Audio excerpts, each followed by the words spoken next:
Welcome to Guys We Fucked. Guys We Fucked. Guys We Fucked. I'm Christina. I'm Corinne. We're sorry about last night. The anti-slut shaming podcast. I never stop.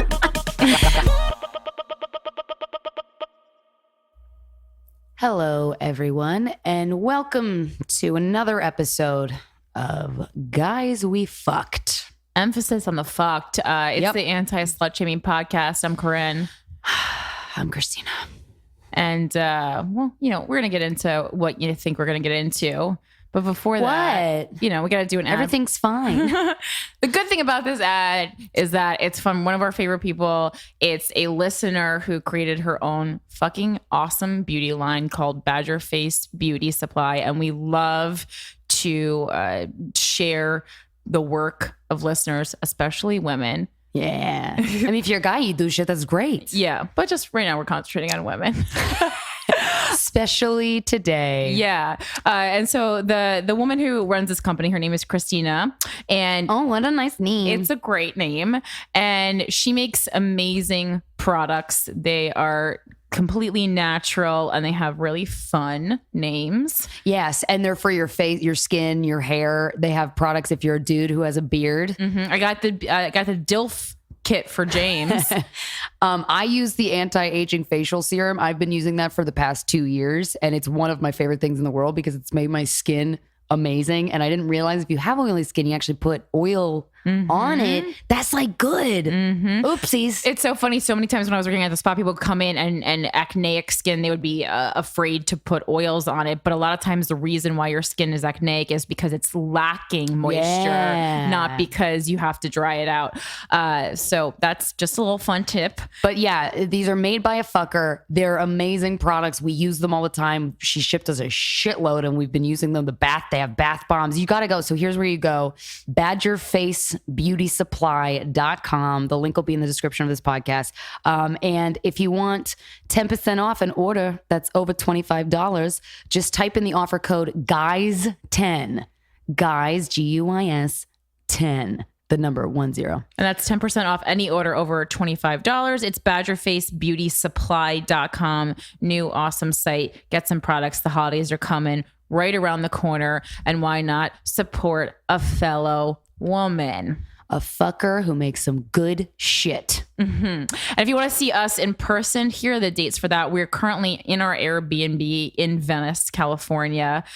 So if it sounds different, it's a little echoey because we're in a kitchen. Yeah, so we're in California. So sorry. There's a bunch of dates. Tonight, Friday, November 11th, we're going to be in Phoenix, Arizona at Stand Up Live. There's some tickets left. Phoenix, baby. You need us now more than ever. Yeah. We need you. We're excited to come out. Wednesday, November 16th, we're at Crackers in Indianapolis. Same thing.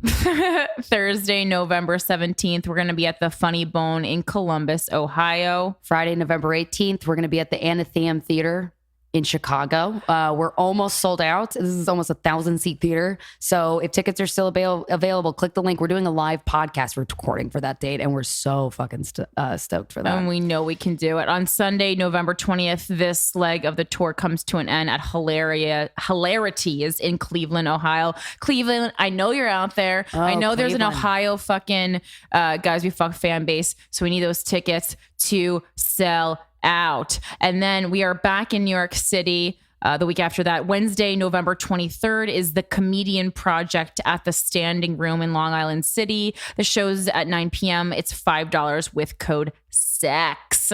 And then Friday, December 2nd at 7:30 p.m., Wendy Starling and I are putting on our December edition of Glamour Puss at Zinc Bar. It's the Christmas Spectacular with me and Wendy Starling. Tickets are $15. You got to be 21 and up. This is a good show.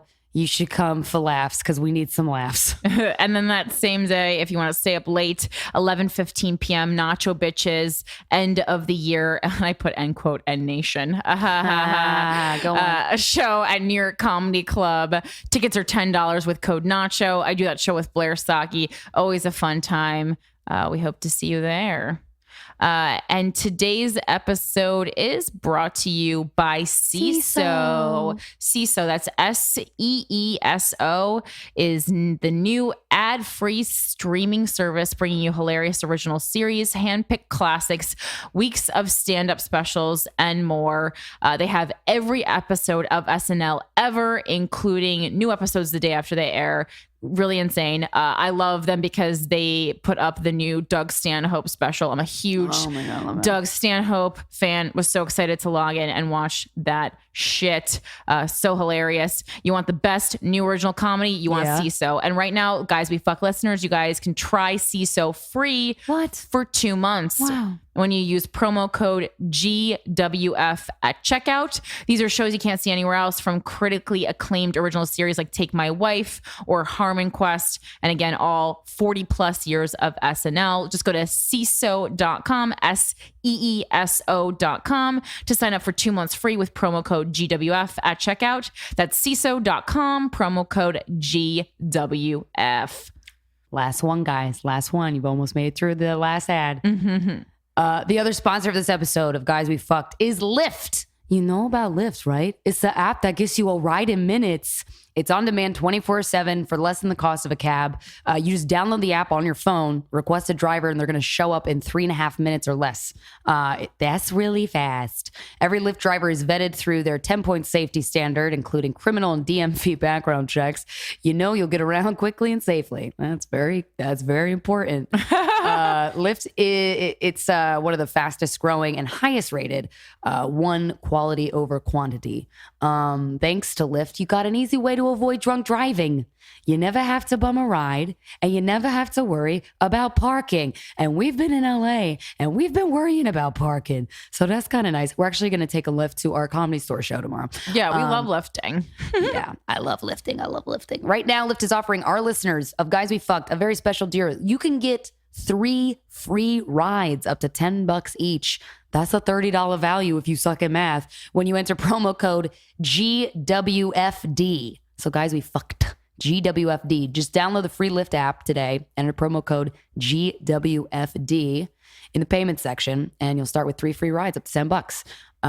Yeah, promo code GWFD. Yeah, like why wouldn't you do that? It's a free ride.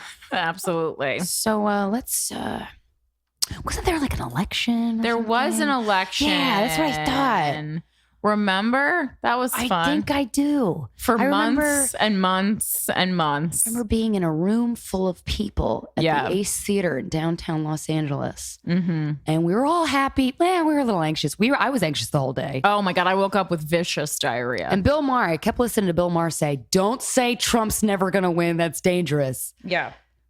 He was right. He was right. Sometimes life just goes, fuck you. And yeah, take it away, Corinne. I know you have some very awesome prepared words. Yeah, I mean, sometimes I get, emotional and I don't know, and my mind is working faster than my mouth and I don't know exactly how to express myself. So I sat down this morning. I've been up since it's now, what is it? It's 1 o'clock in the morning.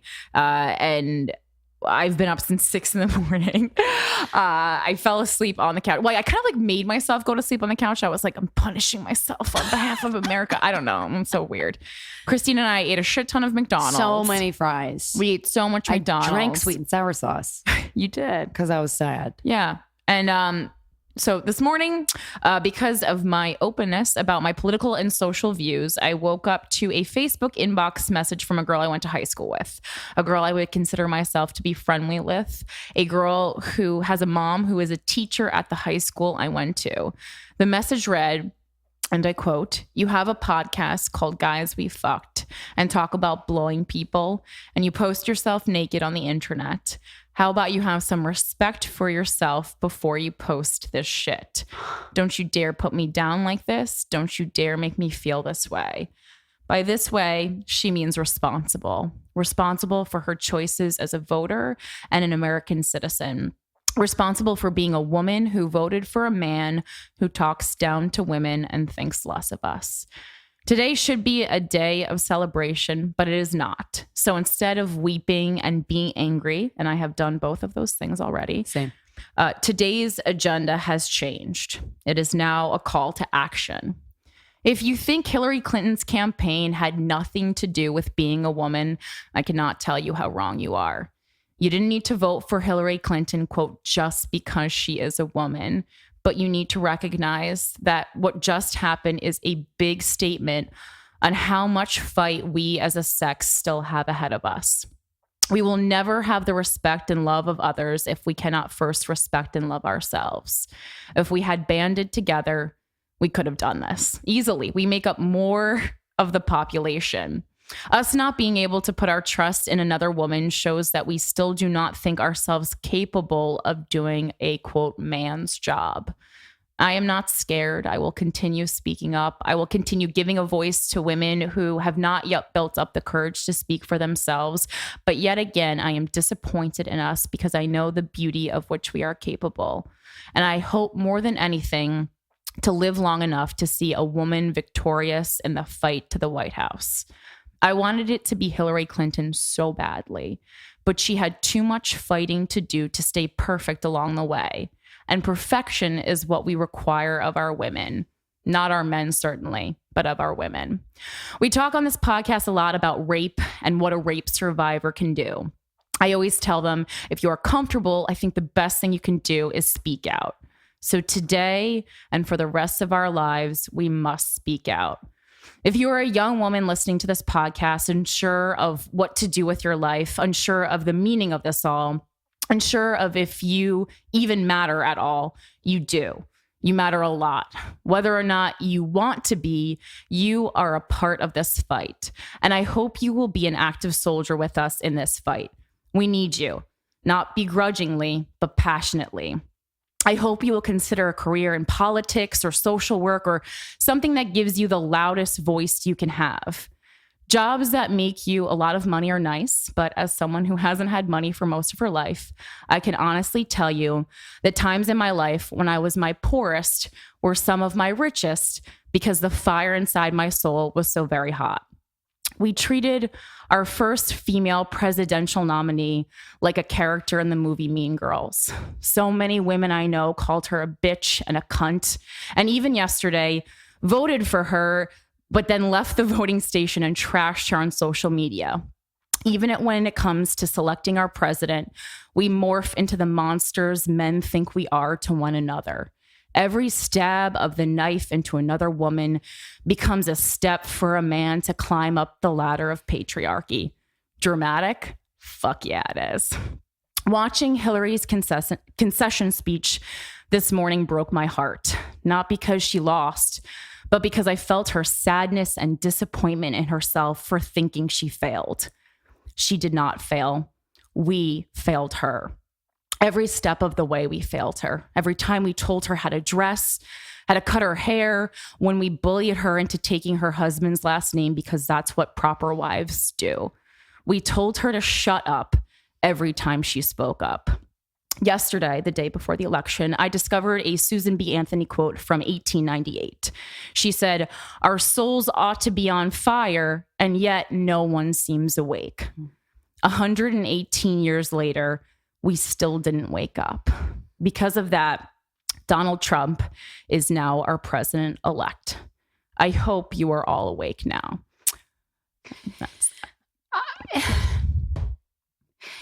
When Corinne and I were at the theater, and last night, election eve, one of my really close friends called me who had the unfortunate circumstance of getting an abortion a long time ago. Or I look at it as the fortunate circumstance to be able to trust to do what she wants with her own body. Yeah. And she was crying and she was like, "Christina, what if that happens again?" And I have my rights taken away, and that's what I'm scared of. And I was reading a Daily Beast article, and it was about Trump's thoughts on the Supreme Court, because if you don't know, the Supreme Court was responsible for a case like Roe v. Wade, which made abortion legal. And there are a lot of these high profile cases are decided by the Supreme Court, and the president is responsible for choosing the justice. And this is just a quote from a Daily Beast article written yesterday. that I think explains it well. He says, first, obviously, Justice Scalia, Anton Scalia, who passed, seat will be filled by an ultra-conservative like William Pryor, who has called Roe v. Wade the worst abomination in the history of constitutional law. In addition, the 8-person court has thus far avoided taking on any controversial issues this term, eager to avoid further stalemates like last year's punt on immigration. The only high-profile case on the docket is a transgender case from Virginia, which will insert the court into a culture war of transgender students in gender-appropriate bathrooms. The court's elder liberals are much older than their conservative counterparts. Ruth Bader Ginsburg is 83. Stephen Breyer is 78. By contrast, Clarence Thomas is 68 and Samuel Alito is 66. Justice Kennedy is considered the court's swing vote is 80. So if those people die in the next 4 years, that means Trump's going to be responsible for picking them. And he has spoken out against Roe v. Wade, and he wants to put people in the Supreme Court that are against Roe v. Wade. This is just one of the thousands of examples that break my fucking heart of why this awful man is going to be in charge of our country. It's so heartbreaking that we just left. It's 1 a.m. Corinne and I just left our show at Irvine. It was sold out, 490 people. We met a lot of them afterwards. They were amazing. And after every show, sure enough, at least one person comes up and tells us they were raped. We had 3 or 4 people. 3 people, yeah. 3 people come up and I'm so fucking sick of hearing this, because especially when there's a man now that's going to be in charge of our country who just represents everything I hate, the worst in men. The worst that a man could be is him. And I'm so sick of having that voice be glorified. And then we gave that voice the presidency. I get people who voted for Trump, and I watched when he won, they were crying tears of joy because they felt some sort of void or some sort of desperate need for change, right? And that's what we felt. Mm-hmm. Sure. So all of us who voted wanted the same thing, but they just wanted different directions for the change to go. And I, if people are angry, listen to them. I don't know. I would love to know why people were crying tears of joy that Trump got elected. I really would love to know, because I'm fucking missing something. Mm-hmm. And as a woman, we walk around every fucking day, and these little tiny things happen in our day-to-day lives that just create this weight of bearing a vagina. Like it's crazy. And we're not lying. We're not exaggerating. And I know it's not hopeless. I don't know. I don't know what to do, but it's really fucking scary. Mm-hmm. No, I mean, I think I've spent all day thinking about this, obviously, as I know you have as well. And I think that my mom put it in great terms. She said, maybe what this country needed was to be like an alcoholic. We needed to hit rock bottom so that we could become sober again one day soon. Yeah. And I hope that happens. Yeah. I would love for Trump to really realize everyone's fucking protesting. We couldn't take the 101 coming home. Mm-hmm. Steven texted me and said, please don't take it. There's violent protests. I looked it up. People were grabbing other people out of cars. That's not going to stop anything. Mm-hmm. It's only going to hinder. I believe in the power of peaceful protest. Absolutely. And I think it's great, but on the bright side, I will say not only was Hillary's concession speech the most wonderful speech that I've seen throughout this whole process, but Trump's, on the bright side, Victoria's speech was the most humble. So maybe that was nice. Maybe, and I think. I don't think Donald Trump really wanted to be president. I think, it was something that went too far. And there was, our friend John Ronson. What was that tweet? That was amazing. John Ronson tweeted something to the effect of, and of course I'm not going to do John Ronson justice, but he said, I remember the look in my eyes when the doctor handed me my baby son. The look of not knowing what the fuck to do. Yeah. And that's the look that he saw Donald Trump give when he won the president-elect.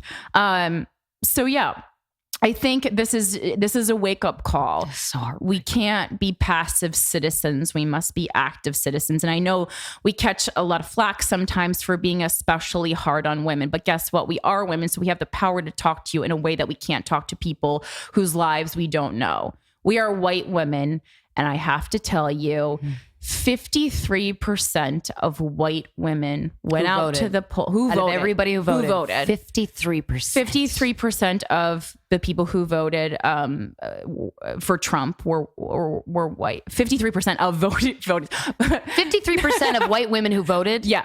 Voted for Trump. Exactly. There you go. 53%. I was like so angry. Are you fucking kidding me? Mm-hmm.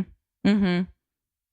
And do I hold women to higher standards? Absolutely. Yeah. Absolutely. And everyone knows the media can skew. The media can swing elections. It can really take a lot of make a strong impression on people. And I get that, but just everybody do your fucking research. I spend at least 2 hours a day reading the news, every news, because no news source is completely unbiased. Yeah, and for all the people who educate yourself. Shot on Hillary along the way, and say that she pandered and stuff, maybe think about why a woman who had such lofty goals would do that. And Samantha Bee put together a really, really wonderful piece of journalism that we will certainly share with you.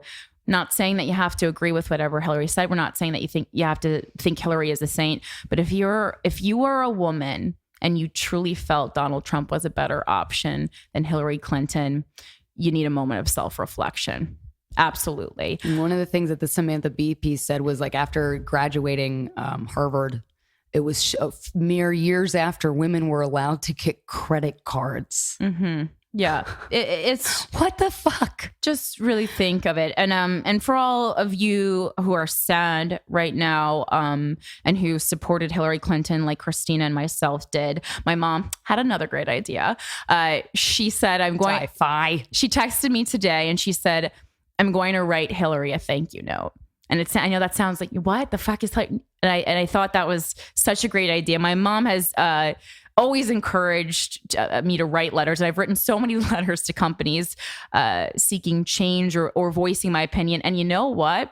So 9 times out of 10, I get a response. Yeah. It's just thoughtfulness is rare. Yeah, and just saying this is something I am unhappy, or this is something I am happy with. So often we voice our complaints, but I don't think enough times we voice our gratitude. Yeah, and I think this is a moment when Hillary could really, really, really use some support from other women. So whether you want to write her a note card, a long letter, send her a postcard. If you have more money, send her flowers, a teddy bear, just something. You can write to her, Secretary Hillary Rodham Clinton at the Clinton Foundation, 1271 6th Avenue, 42nd floor, New York, New York, 10020. That address will be in the description of the podcast. I think it's a really great gesture, and just kind of paying it forward. If you don't want to admit this, she paved the way. She did. She did the work of about 25 women. Yeah, at least. Yeah, 25 busy women. She actually made an effect in policy change when she was in her early career in taking a job that did not pay very much and fighting for the education rights of disabled kids. What a bitch. Also, I love the fact that in the Samantha Bee piece pointed out, and I knew this, I'd forgotten though, Hillary, when she married Bill Clinton, refused to take his last name. And then when he ran for governor of Arkansas, they interviewed her and they're like, you're a very untraditional candidate that you won't take your husband's first name. And she's like, the look in her face is the look in every woman's face when they get a question like that. Like, just, I don't know. You see her in that 7-minute segment go from a fiery, curly haired, big glasses wearing outspoken woman to someone with her hair pulled behind her head in a singular barrette, showing people in the White House a goddamn fucking Christmas tree. I cannot. I remember actually watching footage of Hillary Clinton fucking do that goddamn Easter egg roll on the front of the White House lawn, and I was like, what the fuck? I don't know any woman whose time that nonsense is worth. What the fuck? Yeah. This is a bunch of fucking bullshit. Yep. And we're mad. And if you're mad, that's great. You get like one day to be sad, to cry, and then pick yourself up and be the best fucking woman you can be outspoken and be kind to other women, even women who are shitty to you. I cannot tell you how fucking important this is. We have kept each other down for too long. Yeah. And this is the result. Yeah. And I get I'm assuming that the majority of people who voted for Trump want to throw a wrench in the political system. And that makes a lot of sense. Yeah. I'm all for that. Yeah. My dad voted. Well, my dad. Just not a racist wrench. Yeah.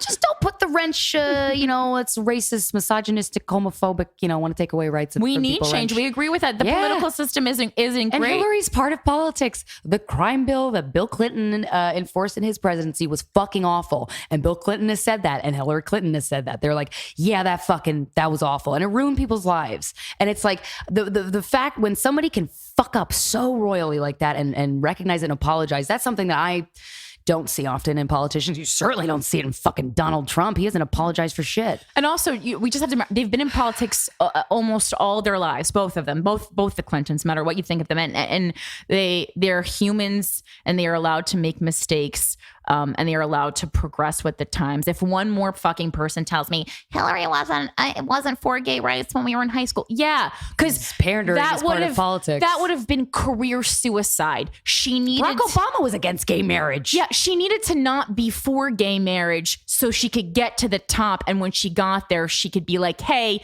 guess what, JK, I am here. I am for gay marriage." What the fuck? Hopefully, be informed. We might see some of that from Donald Trump. I don't know.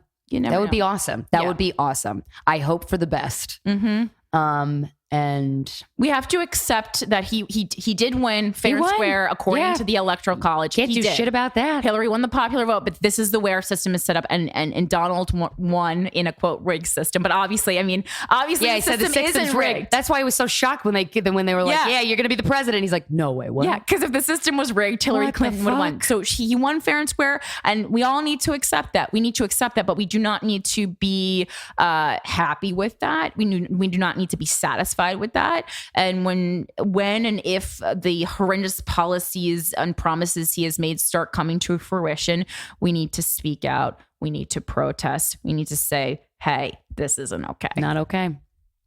And that's that. Our guest today, the episode that we're going to do this week, we're really excited. We're like, let's do a pick me up. This episode was recorded live at Caroline's on Broadway in New York City in front of a very sold out crowd of amazing people. And it was part of the New York Comedy Festival. It was our first time doing that. So exciting. Thank you, everybody, a part of it, for having us. It was really fun. Yes. I am so excited about this guest. I'm just gonna... He's a sex educator. He's a sex hacker. I've met him when I took a class at I call it a sex house, but he calls it a sex positive intentional environment. I think that might be the word. That's a little wordy. He says it in the thing. He's one of the most amazing people I've ever met who knows everything about sex. He's very articulate. He's very positive. He's very open.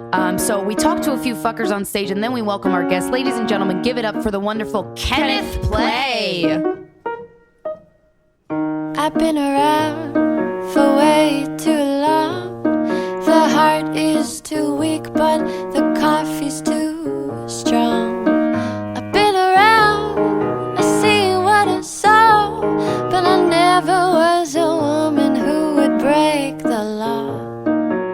Till I met the devil, he wasn't very shy. He reminded me of the man I've known in my life. Well, I sold my soul for way too low, and now I won't see him again. I won't see him again. I didn't get a receipt.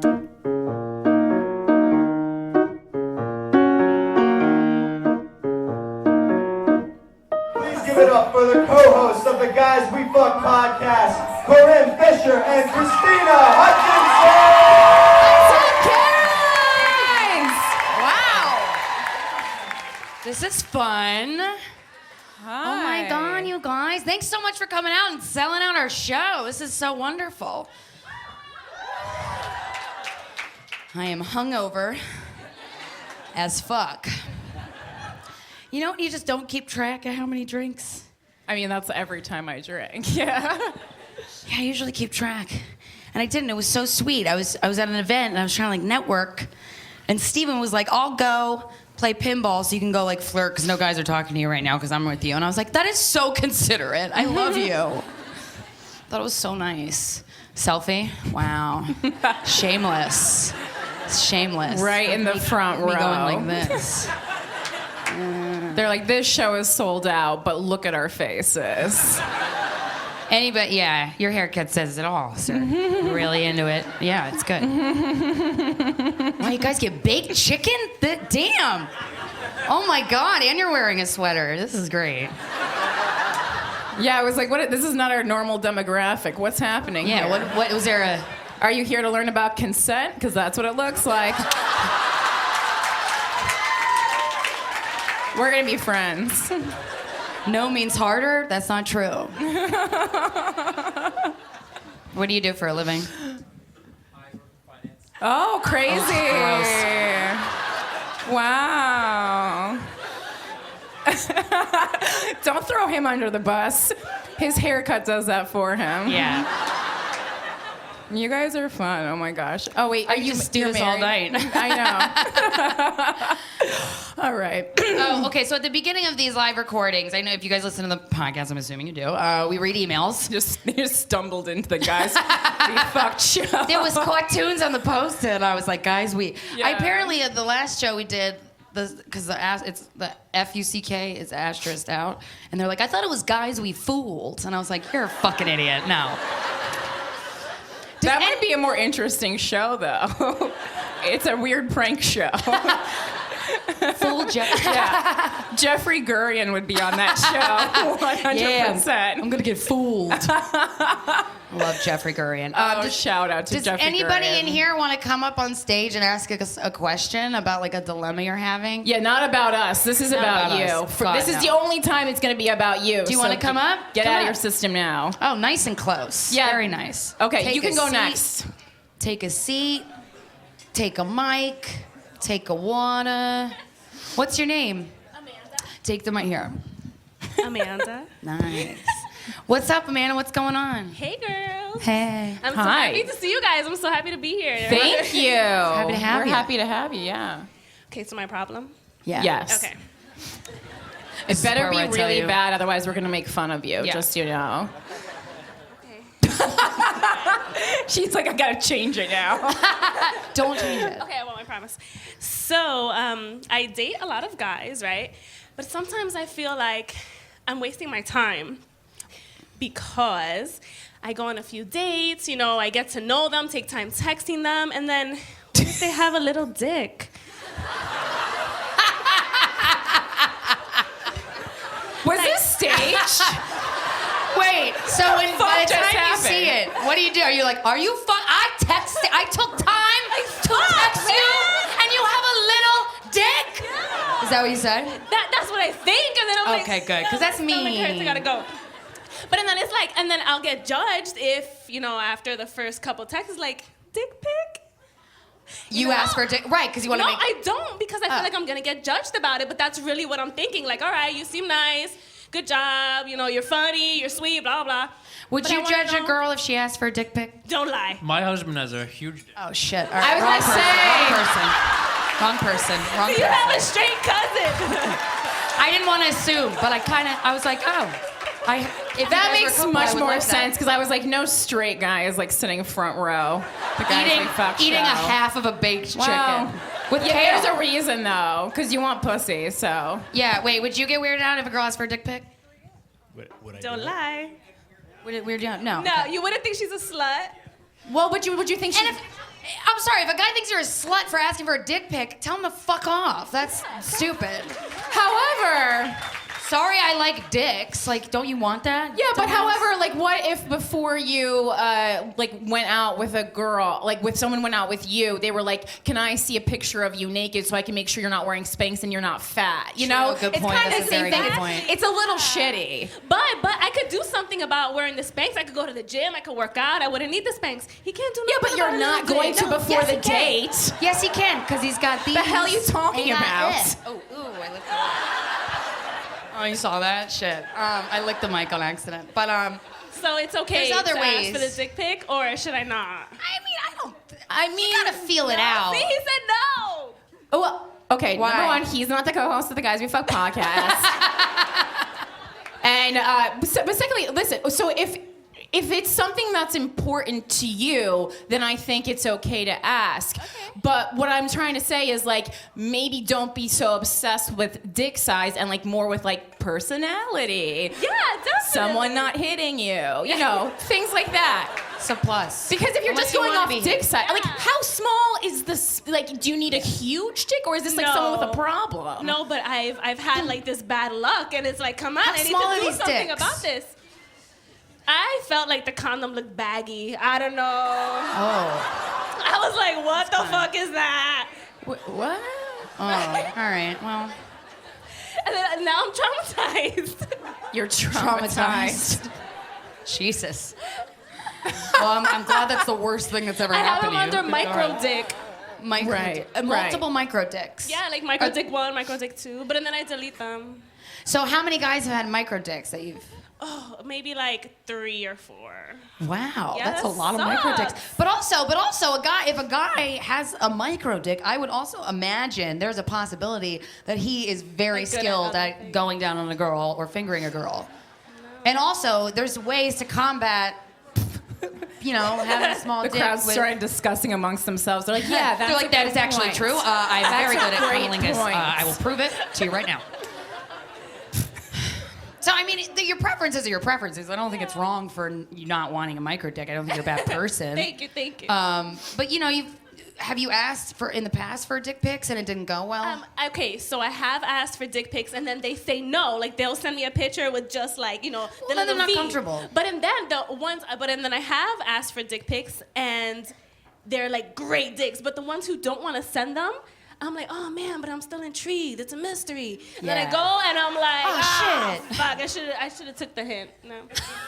Yeah, but I don't send pictures of my naked body ever, and I got Me some great neither. stuff So under that's here. like a double standard, because if you ask, Yeah, you can't send expect that. Yeah. if you ask me to send you a picture of my boobs, I'll be like, no, you gotta wait for that. See? Yeah.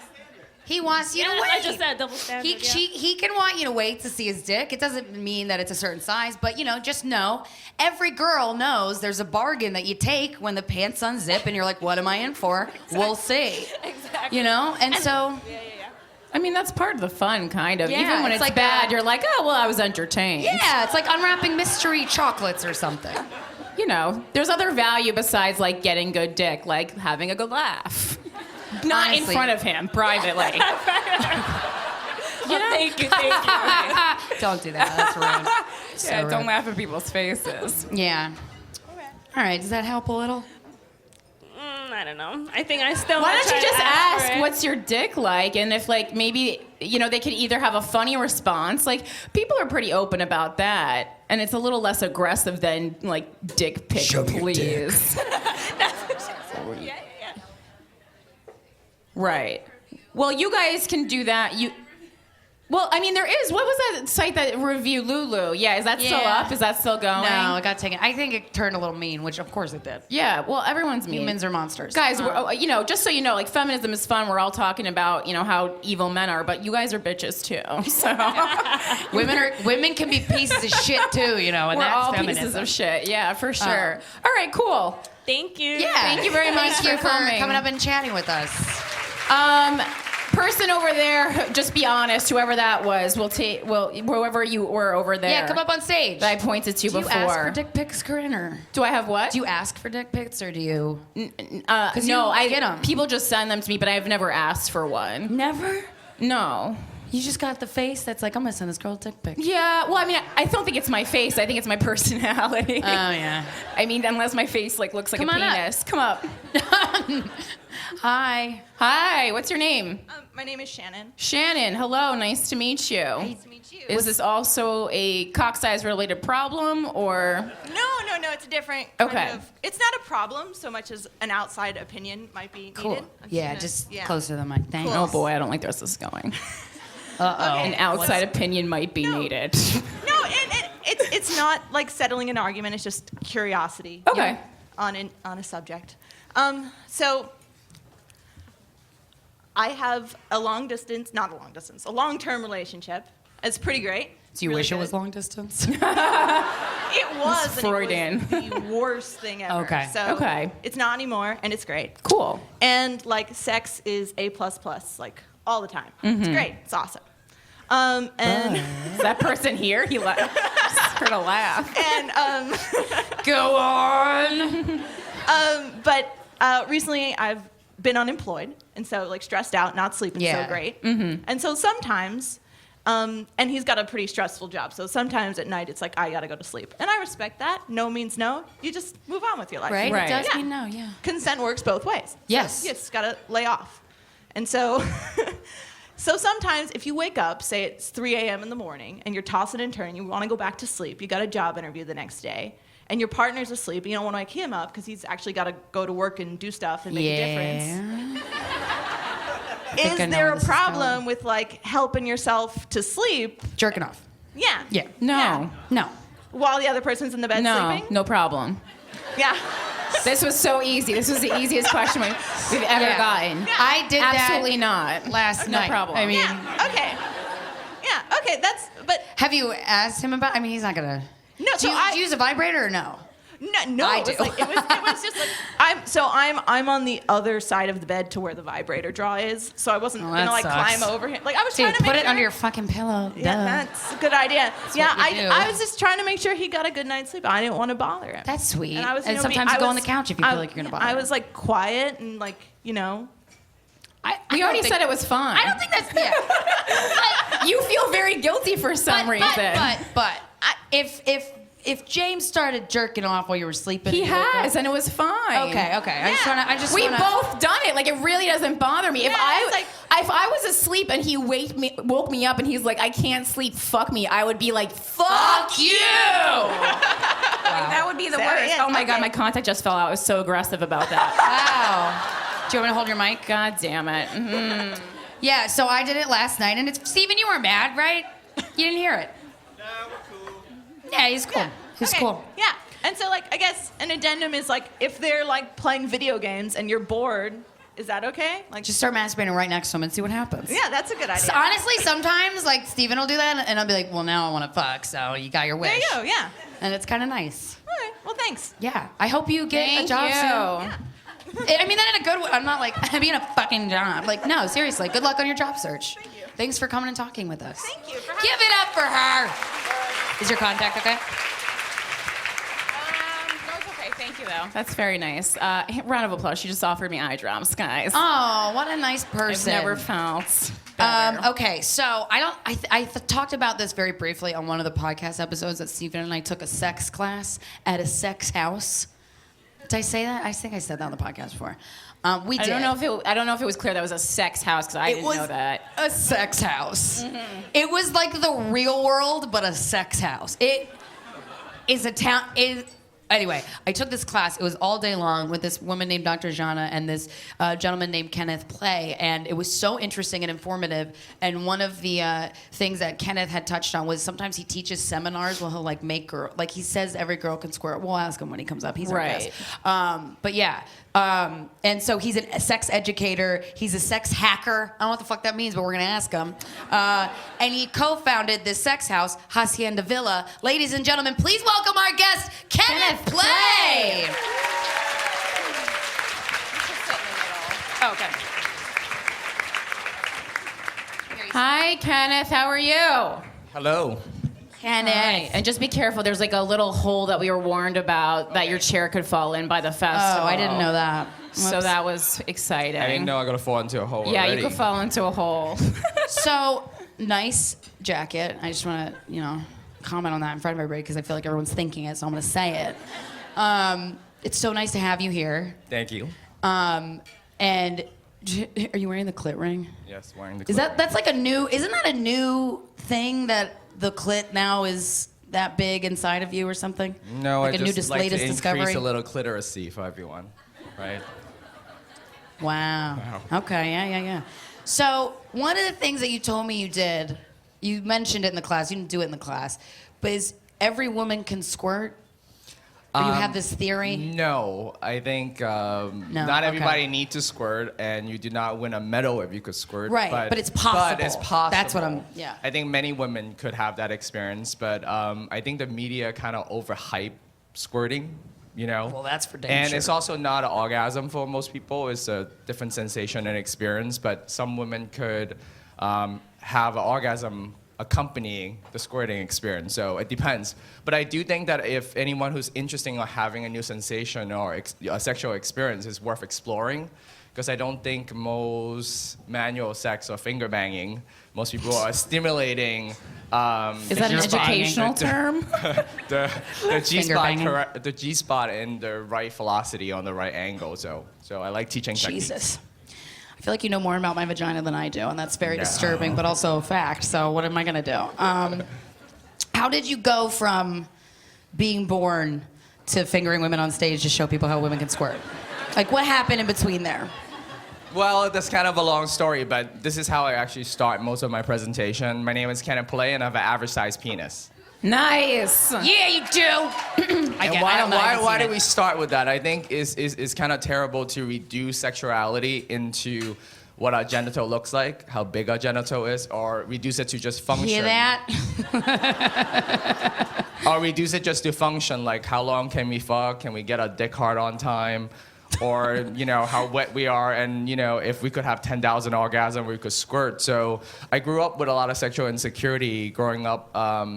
Asian American, you feel really sexually invisible. Yeah. You know? And our sexuality is so underrepresented. So I had a much longer teaching background in the fitness industry, and it kind of taught me how to, like, you know, work on myself and change other people's lives. And when I jumped into the sex positive community, it changed my sex life forever.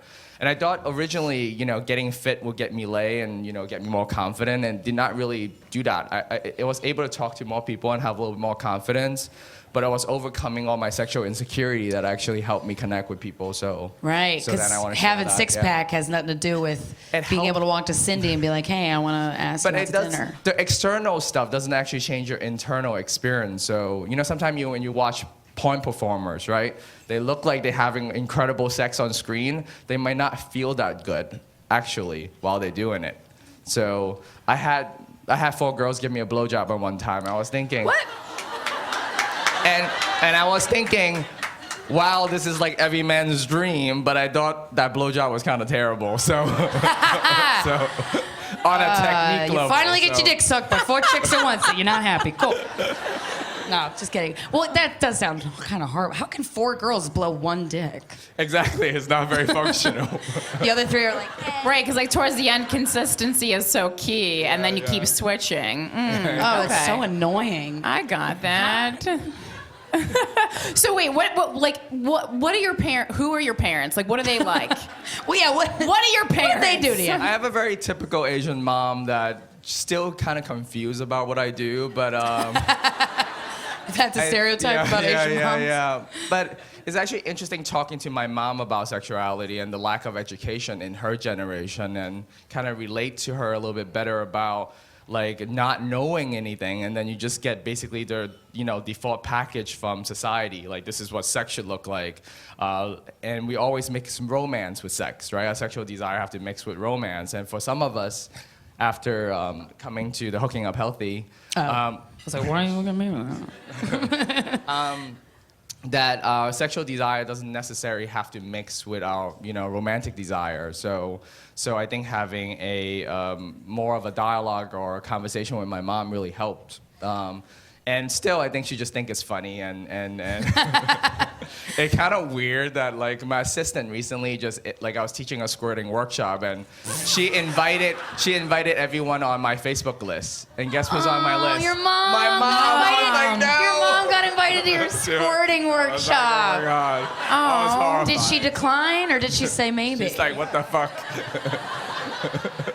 Did she call you and she was like, Kenneth? She's used to it by now. Did she give you a sex talk? Did she kind of arm you with the knowledge of sex before you actually tried No, it? she's always said don't do it too much because you lose your chi and stuff. So I was like, what? What the fuck? Okay. That's the reason why not to do it too much. Well, I mean, that was a better reason than I've heard other people give. So losing your chi is all right. And I'll take it. Wait, does your mom know what squirting is? I never asked. You never asked? And I don't talk about like the sex parties or the more scandalous things with her. I focus more on the education side. But it's funny when she comes to my house, she's like, "What is this? I have a big sex cage hanging in my house." Yeah. And the basement has poles, stripper and then poles. she's like on the pole, she's like twirling. Can you take a picture? And I'm like, Okay, "Oh, Mom." Yeah, Mom. Get off the stripper pole. That house is crazy. That house is so beautiful. Thank you. I was telling everybody it's like a real world house. And you live in that house. I live in that house, yes. With 12 other people or a certain We amount have of 14, 14. residents member, yeah. And 14. they each have their own bedroom. They have their own bedroom, yes. And they're there to work and fuck. I mean, because I remember asking them, I'm like, do you guys like have a job? And they're like, yeah, I don't just have sex all day. I'm like, okay, because that's kind of what I thought. No. Because you're living in a house that's like, here's condoms, here's a pole, here's some lube, here's a hot tub. Well, most people don't know that we actually don't fuck each other. It's a house policy. So I think our individual sex life is epic enough that we don't have to do it at home. It also makes it less sustainable for a relationship that long term, and so.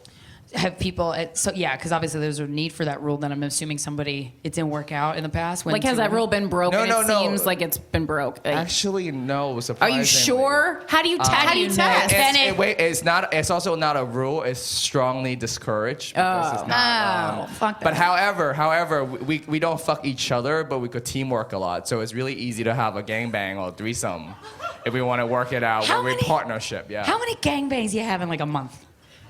You personally, It's Kenneth been a Black. little bit more lately because there was our Thrillist article that was written by Grant, who I'm writing a book with, and we talk about how to set up a gangbang. So How do you set up a gangbang? it was for his girlfriend, and it was his girlfriend's request to set up a gangbang for her birthday. Yeah. So we talked about how we do it intentionally, and the guys, talk about it. We talk about consent, what we prefer. Was what there is our safe hard words? limits, our safe words. What were the safe words? I'm just curious. Red, because it's, red. Rent? Red. Red. R-E-D. I'd be like, and I'm done. Okay, rent. That would be my safe word.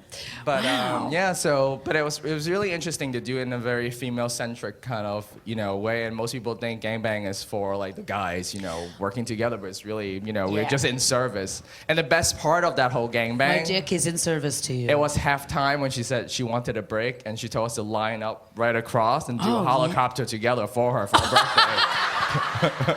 So your dick? she's like, yeah. She's like, all right, now you guys, I want you a helicopter for me real quick. What a G. I like her. She's OG, yeah. Wow. That's fun. So wait, her boyfriend was at the gangbang Yes, too, there's right? 5 of us. There's 5 of us. And Did she hand select who she wanted to be a part of it? she hand selected because she has like a fit boy fetish, so it's like a cast of 300. So. Oh wow! There was. I'm sorry. There was a casting for the gangbang. No. The cast of 300, the movie. Oh. I thought you had 300 guys that you had to said, fucking audition. what? I'm like, Jesus Christ. I forgot that was a movie. Me too. But I get the reference now. Okay. So Wow. she just had 5 fit dudes fuck her and then helicopter their dicks for her? Yep. She's a queen. Yep. She's a queen. And do you, what are your fetishes? What are my fetishes? I love giving people new experiences. First time. I do. It's very sweet. It's my kink. That's why I do a lot of the warehouse parties and different mainstream parties lately. And so I set up a kink room and. So these are sex parties, right? No, listen, not sex party. Mainstream warehouse, like burner art, legally have to dance say party. Because I think it's a big commitment for people to show up to a sex party. It's not like I'm just gonna go there. So. And it's hard to get into some of them, right? So some of those mainstream party people could come up, and if they've never been spanked properly, I could do a really quick sex ed class there, and I could rotate a group of people, and they get to try things, be suspended or be spanked, or I could teach, a partner how to do it to each other. So it's really fun. And it's a touch of, that experience. So people aren't being spanked properly? What's a shitty spank look like? You know, it's also tricky because I don't think most people know how to, like, they don't have the language yet to read each other. So, Yeah. so if a woman really enjoy being hit, but she had that personality, likes to provoke, she's like, you pussy, hit me harder, you know? And the guy don't know how to interpret that energy because a lot of it is that you want to provoke so you be put into your place, right? But if we get that as a feedback, most guys just turtle because we go like, oh shit, what am I doing? So either they hit too hard or they get scared. So it's teaching each other how to read each other's language, right? And how to act accordingly is the fun part. So it's That was a really nice way of saying, don't be a cunt. Yeah. Don't give your girlfriend a black eye, you know. So wait, no, I think before we go any further, I just want to kind of like address what I think is the elephant in the room. Like, as a strong woman, anytime a guy is like, let me tell you about your vagina, I roll my eyes. I'm like, what the fuck? And then I just assume that this sexpert just wants to bang a bunch of chicks. So when people come to you with that kind of an attitude, how do you make them trust you? Good question. I don't know. Well, I don't on point, self-proclaim to be an expert. I think I'm still a student of sex. You know, I was lucky and fortunate to have a lot of really good mentor in this industry that taught me a lot of different techniques. And also my personal preference is to have a very diverse view. So I learned stuff from the kink community, from the sexy community, from the tantra community. But I think everybody has a unique body and what makes them pleasurable, what arouses them. So I think it's more of a discovery process versus like I have this master skill and I want to show it to you. But I think teaching people more on the relational skills, like how to connect, how to have a language to ask for what you want, is something more magical than, you know, I could do this thing, you know? Right. So, You're so right. Because you don't have an ego like that. Like a pickup artist, usually I don't like those people because they have a fucking ego about them, and then their art in picking up is just insulting people, and then be like, yeah, you weak bitch, you want to go on a date with me now? Like it's like it's so weird, and I know some women enjoy that or like that, but I'm like, you're the ego that you don't have that. That's just like exciting. Well, it's actually interesting. I was writing a blog article with Grant. I mean, he was asking me for some content, and I was talking about 3 men's group out in the world. So there's the men's right group. So those are like the angry, boo, right? Those are the angry feminist version of men, right? On that version. You're not wrong. And then there's the pickup artist group, which is basically trying to game the system that we have, right? Like how to game the system, how to deal with what we have. And then there's another men's group that are basically, I'm done with women. I don't want to have any association. Women, all women are bad, but they don't actively hate, but they just avoid, right? They want to be alone. But I think there's a 4th group of men out there who are actively kind of, you know, breaking down the system that we have right now. And I think the way that we trying to create their sex positive culture is by not equality model where we're trying to be equal, but I think more of an equity model where we're trying to give a lot of our power, encourage women to give more power, and in this magical way that we could create a space where women feel safe, right? And to don't feel shame about their sexuality and feel perfectly okay walking around in lingerie and coming to a sex party. Everybody's happy and everybody have more sex because of that. So because you feel comfortable in your own body because the environment you're in is comfortable. So I think empowering women to celebrate their sexuality is actually for me, that is the most joy and the best sex that I have because, you know, you hear that, when you're dudes? Surrounded by empowered women, right? It's delicious. Yeah, I agree. That was very good. We should clap for him. That was very good. Well, it's so funny. It's so ironic to me because when I've had very few experiences, but I've had experiences where a guy, you rejected me because he was a slut, or you moved too fast, then he wanted to move because he was, and it's so ironic because I'm like, don't you want to fuck? Because that ain't gonna get us to fuck. Yep. It's so confusing to me. But maybe they hate themselves. I don't know. Now, what's a relationship like for someone who is a sex educator? How is it different than just a person in finance having a relationship? Oh, you ate your whole chicken. Wow. I mean, I didn't grow up like, you know, when I was 5. When I grow up, I want to be a sex educator. I kind of fall into my lap. But life is a little different. sometimes I don't even like to talk about what I do at like random dinner party because everybody start asking us, you know the feeling, and people just start asking you questions. Oh, I know the feeling. Oh, yeah. Is it normal? Thanksgiving blues. Yeah. But it's been really fulfilling, and I think it's still it hasn't really hit the mainstream culture yet. You know, where sex education is not, you know, if a guy going to a sex class, they would feel like they're incompetent versus they're bettering themselves, right? So that is the We gotta.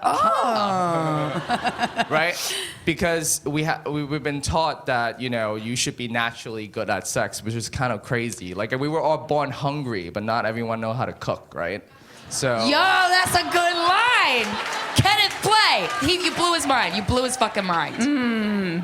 That's so true. We're all going home and fucking after this. Damn.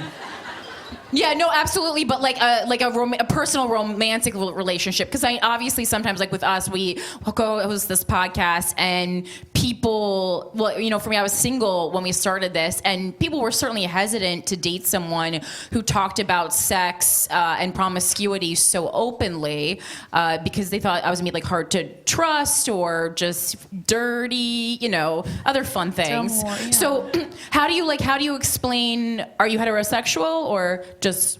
No, I'm heterosexual. Okay. I like a lot of teamwork with men. I just don't like sex directly with men. Right. So then, how do you explain to a woman, like on a date, like what you do, and how do you? And then you live in a sex house. Right. That's pretty. Yeah, that's a lot for a Tinder date. Luckily, dating is different with my life currently because we get a lot of referral sex. So it's different. What? Like people. What? What's that? What's referral sex? Referral sex is when someone, like, another Do you girl like would send points? their girlfriend, oh, you should fuck him. Or, like, one of my guy friend has a lover and go, like, oh, you should play with Kenneth, too. So but I think sex life and my romantic life is a little different. So Yeah. I practice ethical non-monogamy. So, you know, some people, I don't like the label as much because I think it's more of an adaptive attitude. So poly meaning you have to fall in love with a lot of people or more than one person at a time. And for me is that I'd rather be a little bit more flexible because I think in different stages of my life, I will have different needs. So I guess So if I'm true. in my teens and 20s, I want, you want to fuck a lot of, for me, I want to fuck a lot of people and not have a more committed romantic relationship. And in my mid-30s now, you start thinking about your life a little differently, about partnership. And you see the swinger community, which has helped a lot more people in their 40s and 50s. Those are people who went for their marriage, right? The traditional life. They're like, fuck and this. they have kids and they go like, they got a little bored, so now they want to fuck other couples. Swingers are Yeah. always older, like my parents' age or something. So I'm like, what did it take to get you to finally be into doing that? Like when you're 40 or 50 and you wake up and you're like, ugh, can we switch? It's fascinating. I work for this boutique travel company where we travel to bucket list location around the world. And then you see people been swinging for like 30, 40 years and they Wow. still fucking doing it hard on like the 70s. And I think it's pretty incredible to celebrate your relationship in that way where they get their sexual needs met, right? Yeah. And they still very committed and very loving and have their family and very traditional life. So I think it's sort of a life hack. you know? Yeah. Yeah. Oh, you're a sex hacker. You said. Yes, so hacking. the So fuck's I do that? not hack into your phone and see your dick pic or your booby pics, right?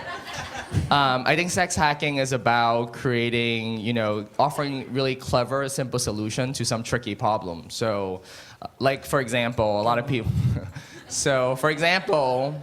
a lot of people here, maybe some of you have a struggle telling your partner what you like, right? Like, how do you tell your partner what you like? And it's very difficult. But we have so I teach this game called the pleasure loop, right? How many of you are here with someone? Would you play with me? Want to play with me? Yeah. I'll Okay, so if you have a play. partner, raise your Yeah, hand. I see Great. you guys. Yeah, I see come on. partner. If you have a friend. Now, if you ask your partner to scratch your back right now, and I want you to imagine there's a spot on your body, right on your back, that is really itchy and needs to be scratched, and I want you to tell your partner to scratch it. And I want you to move your body to where they want to be scratched and do it. And you can say higher, lower, a little harder. Now go. Tell your partner to scratch it. Do it. Try This it. is the portion Find of the spot. show where you Education. scratch your partner's back. And get them to scratch for it real. good until you feel it. Do now it. give feedback though. You're gonna go, it feels good right there. or moan or whatever It's gets like, you. What the fuck is happening? What the fuck is happening on this podcast? See, but we have this skill set to let someone know what we like, but we don't have the language in the bedroom. So Oh, that's a good point you just made by doing an activity. I like that. Wow. So, learning better communication. Yeah, learning better Yeah, that's so true. I feel like it's so weird. We talk about sex to everyone except the person we're fucking. Exactly. And I have no problem telling my girlfriend, like, I wanted him to do this. And then it's like, well, tell him, you know? But something as simple as saying, instead of like, you ask your partner, is this good? And they have this like blank stare on their face. And they don't know what to say at that moment. Like asking better question. Do you want it harder or softer? Do you want more? Yeah. Right? So people actually know how to answer you. And then you know what to do with the answer. Higher or lower, you know how to respond to it. So asking better question is a simple Not hack, just be like, do it better. do it better. Horrible note. Ow. Ow, good or ow, Not bad or that ow. What kind of advice do you have for couples who have very different sexual needs or likes? Like, say, hypothetically, like I'm a person who like really likes getting hit, and my partner feels uncomfortable hitting me hard enough. Like, what would you say? I think I don't know what all the laughter is about, guys. What? We really have to be a little bit more grown up about sex. So. I think it really depends, I think the pressure to feel like you have to be 100% sexually compatible with the partner you have is a really stressful thought, right? Mm-hmm. So if you could, I think when a couple could come together and realize that you don't have to be compatible on every aspect of your sexuality, will give some room for growth in the first place. And if just say one person is more dominant and wants to hit, and both of you wants to hit, it's not going to be that fun, right? Just hit each other all night. Right? So He gets I so think, mad, he I don't think even fuck. finding sexual compatibility is really important. And if you don't have that sexual compatibility, if you're able to have a conversation and having some of those needs met by someone else, if they're open to it, is also, or you could actually choose not to have those itch tickle, right? Because if you have that sexual desire, but it will ruin your relationship, you could go like, maybe we just don't do that with each other, or that's something that I just don't do. So, and people sometimes are willing to compromise and give up on those things. For sure. But finding compatibility is more of a conversation and a dialogue first. And if you're not really into it, you don't have to do it. But I think it's important to try things. So. Yeah, absolutely. Okay. So just go home and be like, hit me harder, James. But go to a class, let someone else do the teaching. I think is really important sometimes because Where it do we helps, find classes? You can find it on kennethplay.com. True. Wow, True. crazy. True. How convenient. No. But how do you I think the notion of going to a sex class for a lot of people, myself included, is like not appealing. So if you're trying to sell me on this, besides the educational benefits that I would get from it, like how can you make me not like kind of creeped out by this?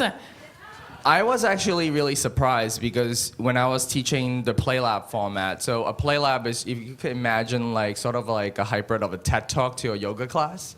So I give a TED Talk first, right, the lecture part and their intellectual understanding. Then I normally do a demo. I show people the technique. It could be like female ejaculation or anal. I do it to my model first and show it.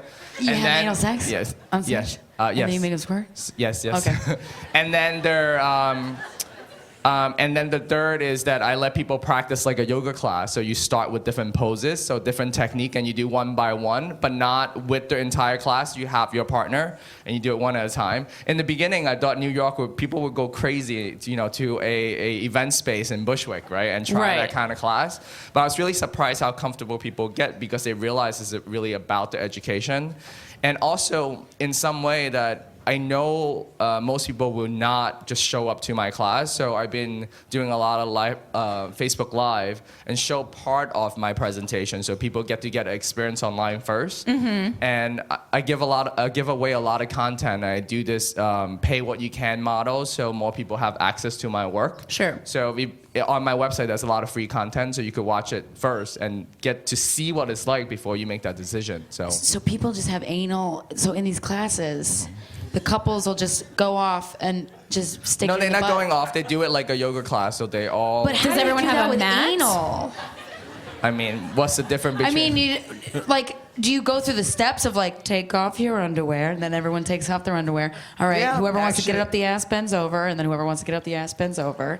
But then you can't just stick the dick in. You could practice a lot of manual sex first. I think learning with your hands is really important because you have more sensitivity and more control, right? So I think also anal play, like most, this is a question that I get asked a lot. How do I get my girlfriend to try anal sex? Yeah. If I think Yeah. about it, how do I get? Tell And her it's I healthy do have for her. answer. Be good at everything else first, right? Oh, that's a great answer. A good answer. You're not He gonna loves this. I love it. You're not gonna let someone who's bad at fingering Oh, like stick yeah, your yeah. dick in your butt. No, that you don't. That's so smart. You haven't earned it yet. But there's like, there's PNF stretching for your anus, which most people don't know, don't know that technique. Like, so PNF stretching is similar, like, I used to be a personal trainer first, right?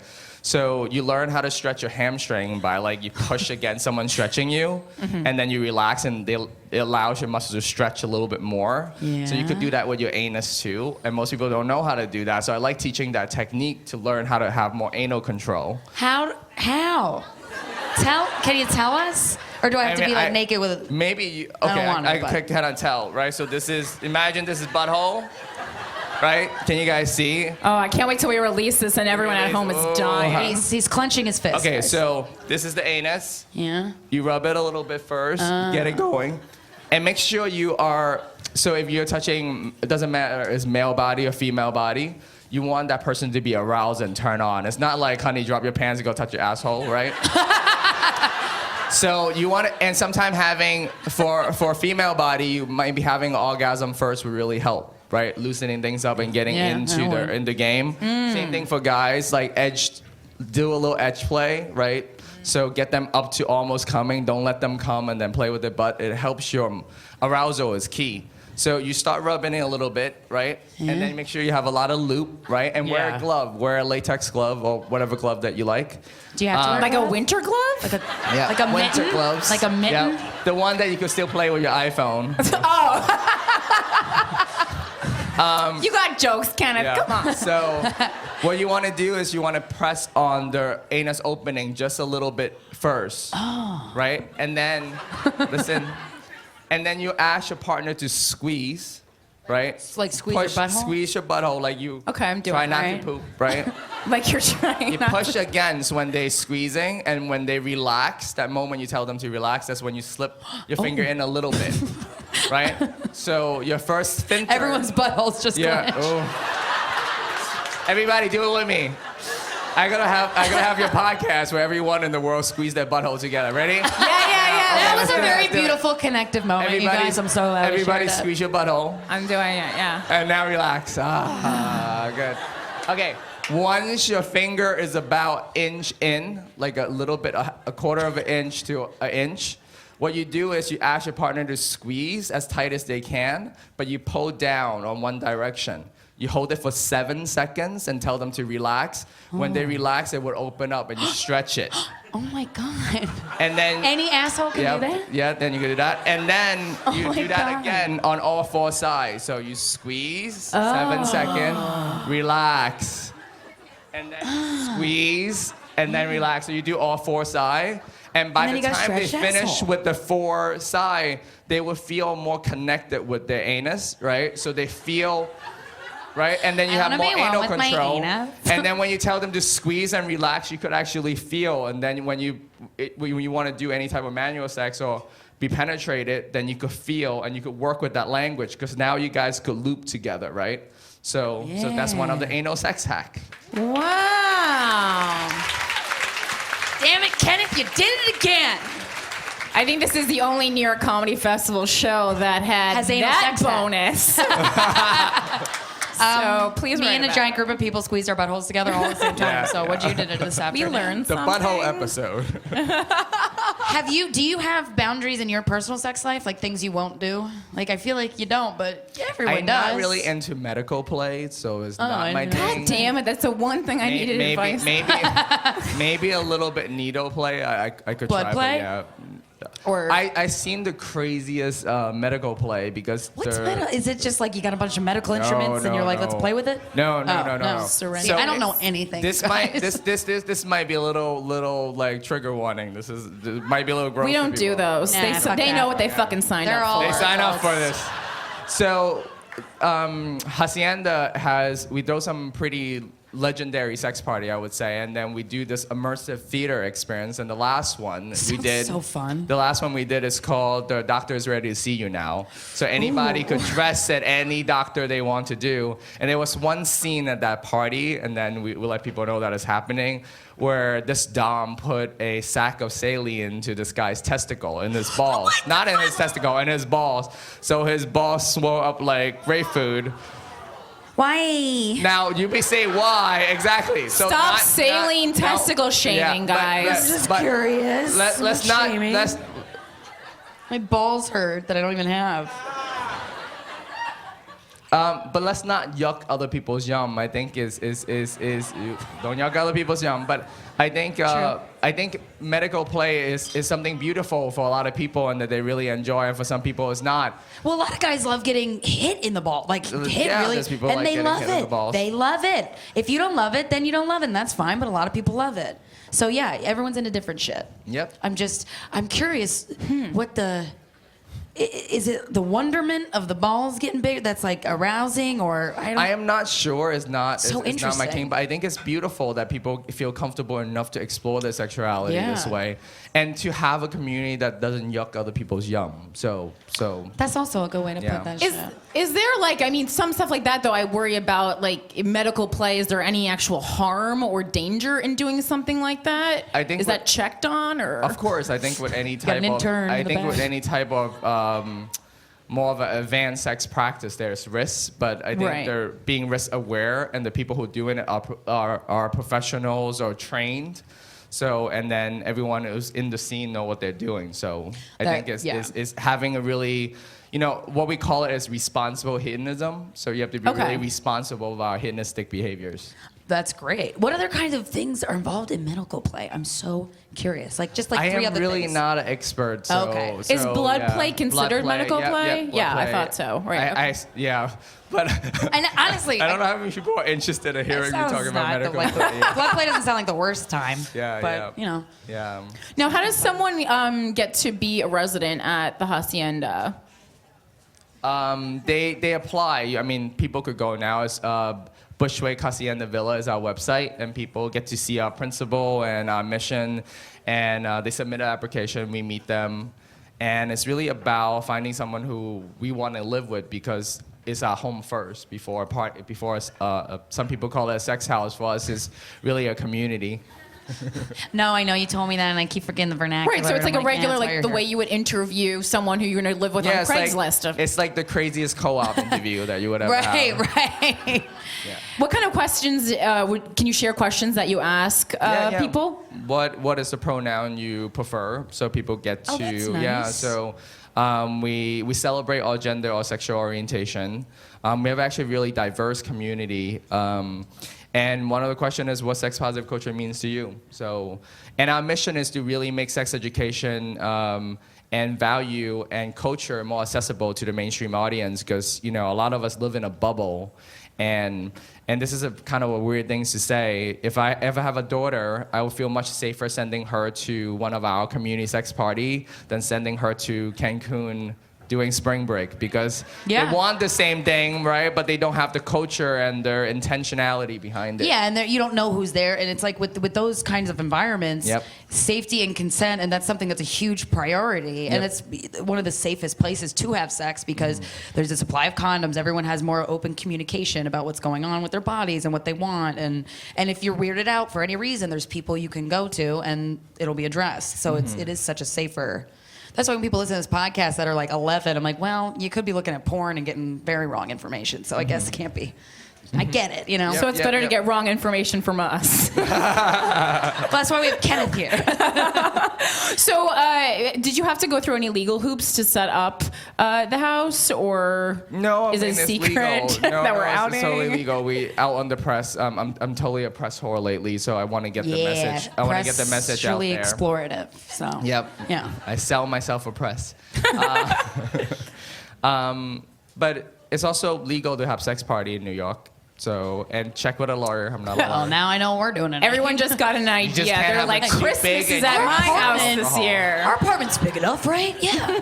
Well, people have sex at parties sometime hidden. That's true. For sure. not like it Sometimes doesn't not happen. hidden. Yeah. Yeah. It's kind of ironic, right? You go to a place to party and you really want to hook up, and then you have to go find another I place know, to you do gotta it. find a so it's so private place. inconvenient. Yeah. Yeah. Because you can go to these sex parties and not have sex, not take Yeah, off you your could just clothes. observe, yeah. Yeah. And only enthusiastic consent. We don't peer pressure anybody doing anything. You could stop at any time. What you know? happens if, and I know this is more of a negative term, I don't, maybe there's better words I can use, but what happens if you get a creeper? You know what I'm saying? First thing is I think it's actually really important to educate people first and give them Right. generous assumption. Just because people have some creepy behavior, they might not know that they're doing it, Right. or they be new to the environment. But we do a lot of education beforehand too. So one of my colleagues, Effie Blue, she teach a sex party etiquette class, so people could learn about the etiquette of a sex party. Very similar to going to have dinner with the president. You want to learn Yeah, like, same the thing, etiquette yeah. together. Yeah. Very similar, you know. What types of things, have you ever had that? A situation where someone was like, hey, that guy's just staring. All the time. And it's because- Not all the time, actually. It's a little bit less because Because you really can't control who comes in. Like, No, we do, because our party is not public. Oh, that's it's right, invite that's right. only and it's Yeah. vetted for. And the person who invite you are vouching for you. So there's a lot of safety mechanism. We also give a newbie orientation, a consent class before, if they're a first timer, they come. But we put in a lot of effort to do that, you know, for our party. But there's some more public party where it's, you know, like chemistry, everybody could go. Right, there's no sign up screening for- process. They're screening because they have an interview, membership submission process. Oh, that's But there's also bigger swinger club where it's a little bit more public. But I still think that making this more accessible to everyone is our goal. So I think that's why we're putting a lot of the education online so people get to see it first and experience it. shit, you're doing God's work, Kenneth. I want to know what is. Were you always good at sex, or were you? No, I was really terrible. That's why it's a good story. Because you said the average yeah. size dick thing, but Yeah. and what would you? Okay, so if a guy has a micro dick, for example, I don't know, I'm just pulling it out of my ass. What are some? There are so many other ways that they could please a woman. But what do you like? What if a guy? Do guys ever come to you like, I'm not very Yep. confident in my penis. Yep, What can I do? all the time, because I talk about my penis size first. I think is helping people deal with their sexual insecurity. I think, same thing with women. Women come up to me, is my labia too long? Is it normal? Is it weird? It's this very similar conversation. Is it too dark here? Is the skin, weird shape stuff, right? Yeah. Is my clit too big? My clit hitting or whatever? That's all those stuff. And I think finding sexual compatibility is really important. I have lovers that do not like to be penetrated at all, right? There's some women really prefer a much smaller penis. Yeah. Bigger is not always better. It's really come down to the individual. Also, can I get a raise of hand, participate? How many women could come from straight intercourse? Raise your hand if you come straight from intercourse, right? Just intercourse alone, no manual stimulation, Good for right? you. Very Not happy that for you. many of you out there, if you look out, right? So your penis, your a lot of time your hand on your tongue is mightier than the sword. Right. So a lot of women Yeah. don't come from penetration. Yeah. I feel like Yeah. the majority. yeah, so It's like every vagina is so fucking different. I mean, every penis is too, but it's like women come so differently, and I feel like men come more similarly. Or But would you say in that's some not way accurate? there's so much female biology privilege because a lot of women could have endless amount of orgasm and you could and it looks a lot better than my orgasm. Mine is like, oh, I'm coming, oh, it's over. That's what you say. I'm coming and I'm done. It's over. Oh, Kenneth. So what? But okay, so a guy can get good with going And down also on a girl. literally some women penetrative sex is not their thing Right. or they like a smaller penis, so I think finding someone who appreciate your body is really important no Yeah. matter what body you have, you know.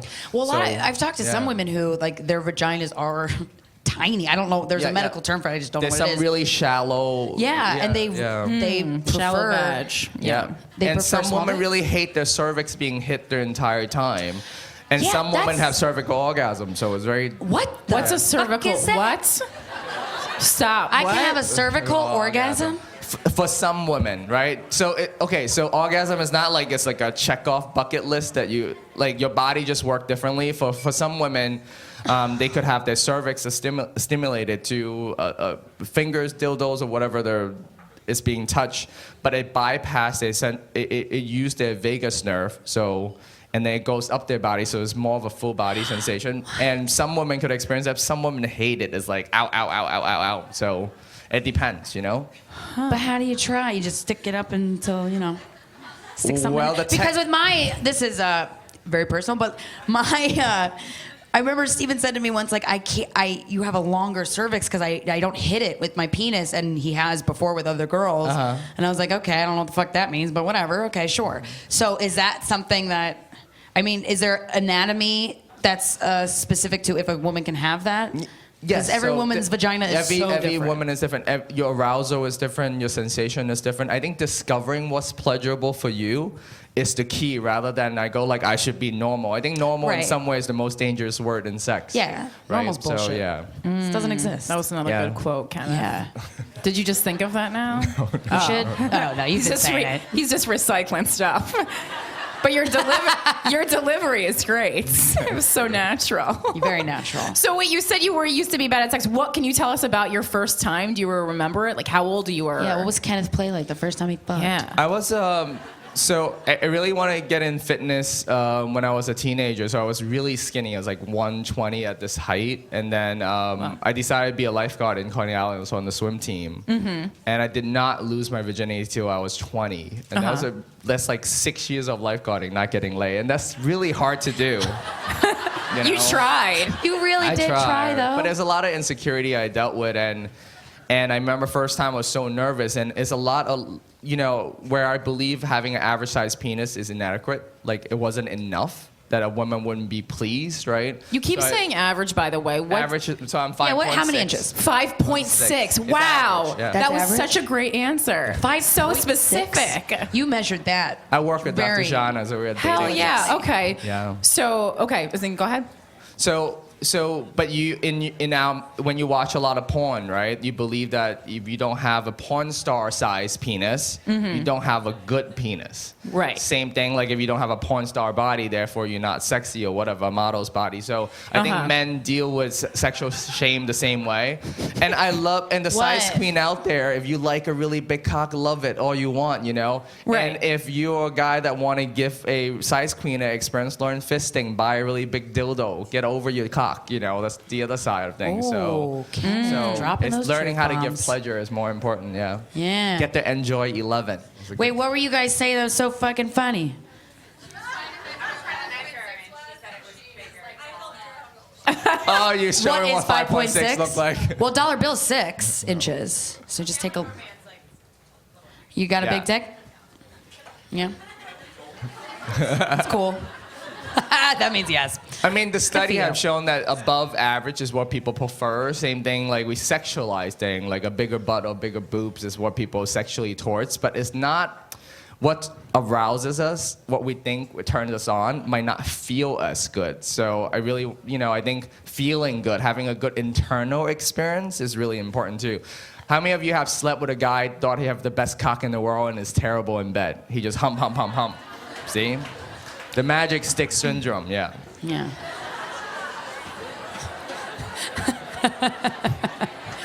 Is there can you do like a 1 minute summary? Yeah, that's a fucking word I made up. Yeah, I make up words. Quick summary of like how to make a woman squirt 101. Not saying that every woman wants to or should or whatever, but if you're saying that it is possible, because I have before, and I don't actually.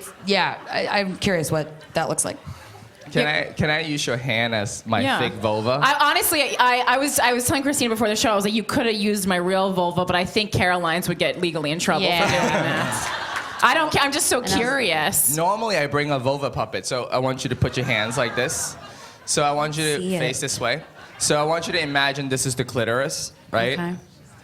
Clitoris is right here, vaginal opening here, and this is the bottom of the vaginal opening. So the pubic bone sits right here. So when you stick your finger in, or you push on top, ladies, push your own pubic bone, you find it, right? Okay. Right above that, which is about 2.5 inches, 3 inches, depending on the woman, that's usually the spot that feels good. Now, different women have different amount of how deep they need to go, but it's not like 8 inches in, okay? 8 inches is more for the cervix. People who really enjoy their deep spot touch or their cervix touch. Deep spot? Yeah, so there's That's a deep another spot thing? orgasm. There's another thing, Jesus yes. Christ. So many things. How many and I buttons love I got in learning there? this shit. Yeah, it's great. Wow. So it's really hard. Do you want me to hold your mic while you guys? Yes. But I kind of need. Can I actually do it right here? Can you guys? Yeah. No, I could do it here. Yeah. So, well, you need to. Let's see if we. What the fuck is happening? You just let me know. Okay. We have a trust it's really now. technical. So we're gonna treat this. Again, this is really like working. Oh, you have a good touch. I can tell already. Right? Working it already. So Yeah. what you want to do is when you insert your fingers, you're doing this rocker sign that I'm doing right here, right? So open it a little bit more. Right? My fingers are pointing down, right? Her clit is still right here. So I'm rubbing her clit with my palm, right? And I'm not using my finger doing this because your fingers will burn out, right? So that's the lactic acid threshold. That's from my fitness side. And you don't want it, oh, it feels so good, it feels so good. Oh, fuck, I'm burning, I can't keep up. You don't want that stress, right? So you want to be able to use your entire body. So I'm actually rocking my hand up and down where I'm applying pressure to a clit, and my finger's a hook. And the secret is using the back of my finger to push down towards your anus. It creates an opening, and I'm pulling back up, and I'm doing it really unreservedly, like this speed. And normally it triggers an involuntary sensation. How many women are very turned on right now? Wow, you're good at this. How did you get so good at making people squirt? I'm curious if anybody has any specific squirt-like questions for him. That's so crazy. Also, your hands, this is so weird, but they feel really clean. Like, I'm a psycho. I have, like, this really bad obsessive compulsive disorder, and, like, they're just so clean. So thanks. You never, like, guys, wash your fucking hands. They're always dirty. Yes.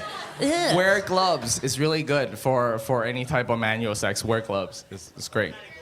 Latex kind of glove gloves? I Latex like. gloves? If you're not allergic to latex, you see a little bit more feel. It's also kind of scary, so it's just kind of hot, right? You put on your glove and she's looking at you and you're like, oh my god, are you gonna fist what's me? he gonna do? Yeah, What's he gonna do? Wow. yeah.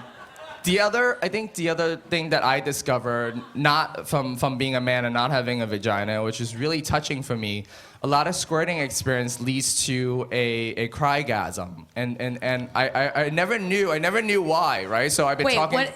A crygasm is that you have a very emotional experience after post-orgasm. That's exactly what happens. Crygasm, yes. I didn't know it was a word. The thing. I just thought it was a panic attack. No. Okay. Oh my god. I can't. Are you? Yeah. That's crazy, right? I thought I was just an emotional wreck. A crygasm.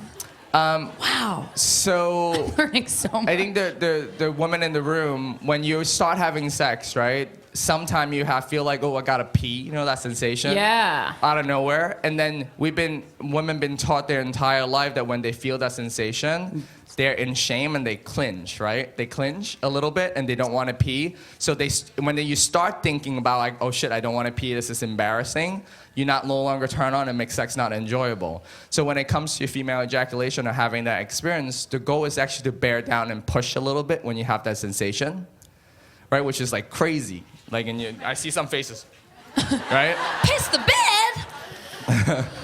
But when you really, and a lot of sexual experience is really about surrendering, letting go. And when you finally let go and you have this experience, a lot of women cry because they go like, oh, I never had let myself really let go. Oh, it's like yoga. Yeah, Okay. yeah, so it's that experience, yeah. I'm always crying during Just yoga. like the I was like, butthole. what is going on? I can't Just even like do stretching it. that butthole. So I think that's a great idea. Actually, would you mind taking a few questions from the audience? yeah, sure. Okay, so we have a few. You come to the side of the stage, though, because we need you to use the mic. So just make like 5 people come over here, and you can come on stage and ask your question. So that also forces you to not be ashamed about your question. If you were raising your hand, you can just come up. Or That's you can, fine. if you're near here, then I'll give you the mic here. Yeah. Here you It'll go. be Come on cool. We'll do it. If you're on Christina's side, we have someone over here. Hello. Let them through. Okay. Make these questions good till we have a genius here. All right, you go first. So first of all, I want to thank you for doing this because when you first came on the stage, I was like, no. And then, Wait, what? Oh, when you walked on stage.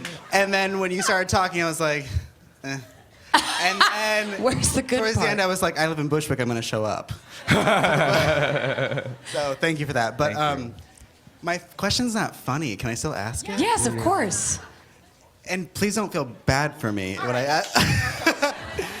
So what do you do when people show up and they have had traumatic experiences in sex, and how do you deal with that? Good question.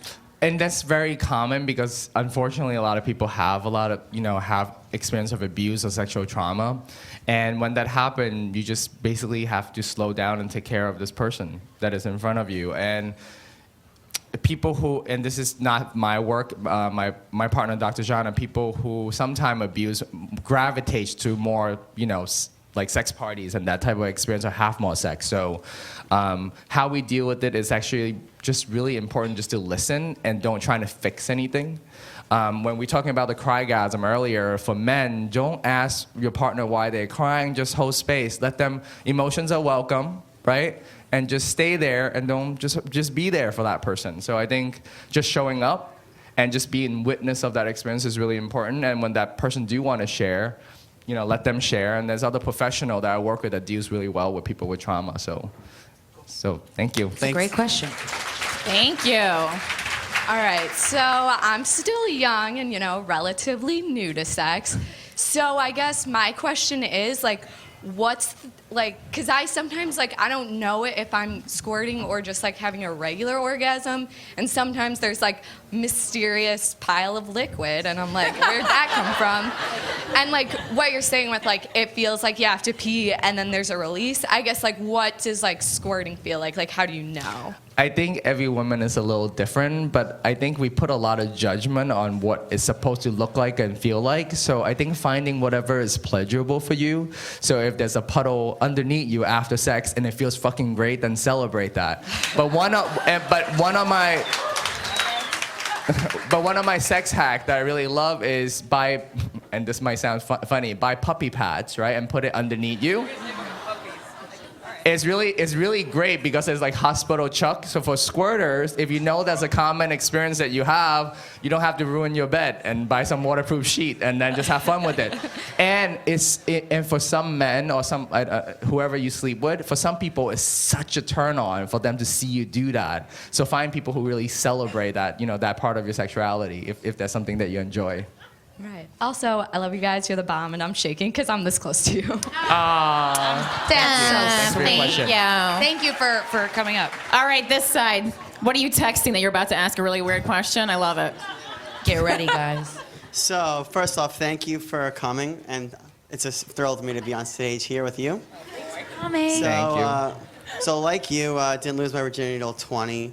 Now my question is, now a lot of women I've had sex with have been one-night stands, approximately 83%.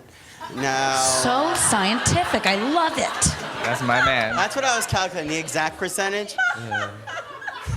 So my question is, now with one-night stands, it's more about like getting to that. Now, for me personally, I was born without a sense of smell, so I'm better at going down on a girl just because I'm immune to all smells. Because you don't have to smell that fucking pussy? No, I know that. I don't think that's what you mean. That's just what So my like, joke so is. for that, like now for you, like has gotten women to squirt and stuff. How do you know like when a woman isn't faking? Like Faking what? An orgasm or Exactly. squirting? What? Well, that's a valid. There's a question. Some people are good at faking how it. do you know if your partner is not faking? I think check in if you're not sure. Right? Because I'm not a mind reader, right? To call yourself a mind reader or tell you there's some trick to know who's faking or not faking. But if you question if your partner is satisfied, check in. I think it's really good to talk about sex, you know? Especially not doing sex. So you might want to check in a little bit later when you're just having dinner or doing Netflix and chill. I go like, I just want it. Or HBO and anal. Yeah, it's my favorite. Yeah. I learned it from him, so that's why we said it at the same time.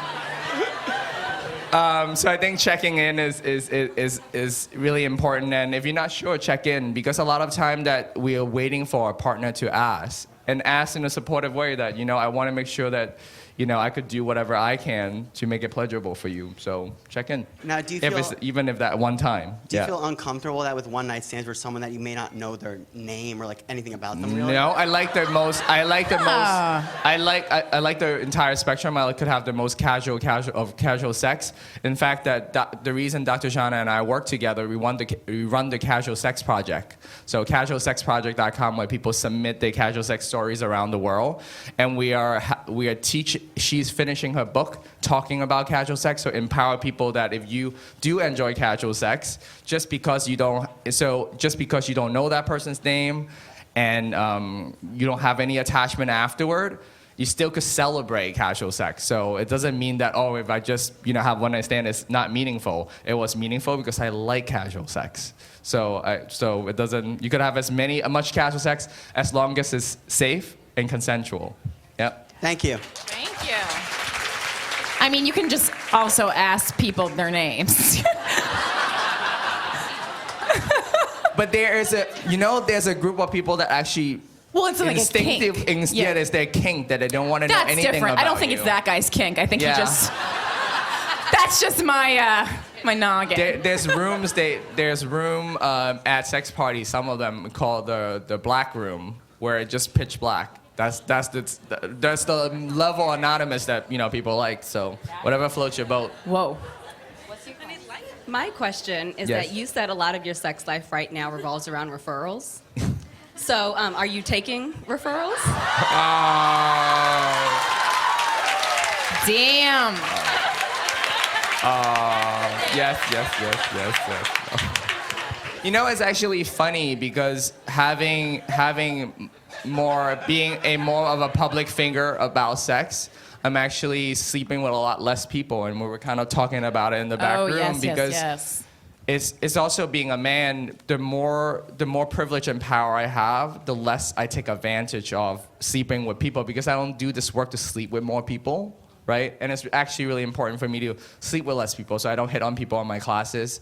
If people come up to me at an event, I always say I don't flirt during my events. If you do see me another time in a complete different social setting when I'm not in charge, I would love to talk to you if I was interested. So, and my colleagues and my mentors takes that really seriously, because I think it's sort of a code ethics for a sex educator to not make it about their own sex life. But I do take referrals. Noted, thank you. Fuck yeah, great answer. So we'll finish everyone in bits here. So this side now? Hello, how are you? So Montco in the house. Montgomery County? Yep. Yeah, 215. So my question Pennsylvania is, reference. some people decide that casual sex encounters are not for them and exclusive is the way to go. When you have a mismatch where you have one person with a higher sex drive, especially if that's the woman, sometimes the man might feel some shame or inadequacy towards that, and it creates a lot of pressure. What would you suggest to break through that? I mean, personally, that's why I like gangbangs, because I think women.